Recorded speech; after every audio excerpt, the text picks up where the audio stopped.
المركز الرابع، لكن شرفتم كل المغاربة والجميع سعداء بما حققتم.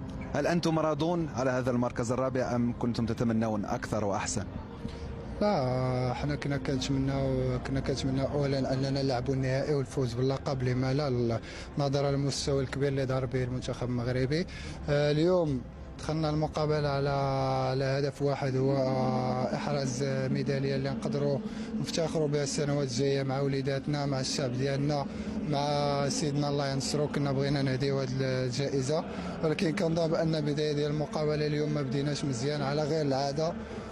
ولكن الحمد لله، حتى واحد ما كان كيتوقع ان المنتخب المغربي غادي يبدا البطوله من الاول ديالها وغادي يمشي حتى لاخر يوم ديال البطوله.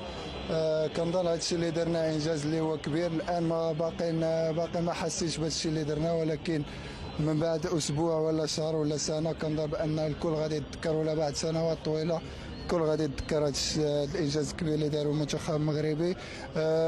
كنظن بان ماشي سهل على اي منتخب عربي في كؤوس العالم الجايه على انه يكون في مقابله ديال الترتيب ولا النهائي. حنا كنا قاب قوسين اننا نمثلوا العرب والافارقه.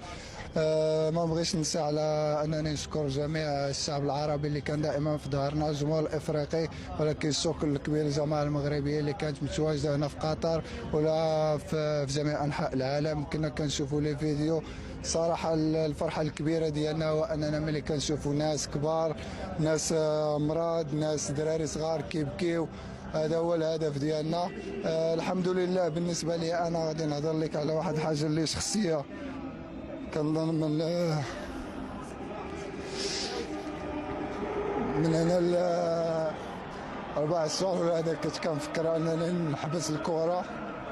الشكر الكبير كيرجع لهذا السيد اللي كان اللي خلاني واحد من بين الابطال اليوم، اللي اليوم كيشرفوا الرايه ديال المنتخب الوطني. دزت من فتره صعيبه، ولكن ربي دائما كيعاودك بشي حاجه اللي مزيانه. الايمان ديال ربي كان كبير، والدور ديال العائله ديالي الكبيره ولا الزوجه ديالي كان مهم في واحد المسار ديال الحياه ديالي. انا اليوم اكثر انسان سعيد لانني دخلت التاريخ ديال اللاعبين ديال المنتخب المغربي. كنبغي نشكر اي واحد وقف معايا في هذيك الفتره، لانني كنت محتاج سافري، لانك ماشي سهل كتنعس بالليل وكتفكر واش غدا غادي تصبح تشوفوني ولا لا. هادشي كنت كنعيش، ولكن حتى واحد ما قدرت نقوله ليه، حتى الناس اللي قراب ليا، مراتي ولادي. ولكن ربي كبير الحمد لله. انا اليوم كنتزوج مع بلادي. صرف لي انني اليوم من بين هذا الجيل الرائع. كنبغي نشكر كل واحد ساهم في هذا الانجاز الكبير، لاعبين، ستاف، جامعه، سيدنا الله ينصرو اللي كان دائما على اتصال بالمنتخب الوطني. والحمد لله. فخورين بكم، فخورين. الله يخليك خويا عمي. شكرا. ما نساوش شكرا لدوله قطر على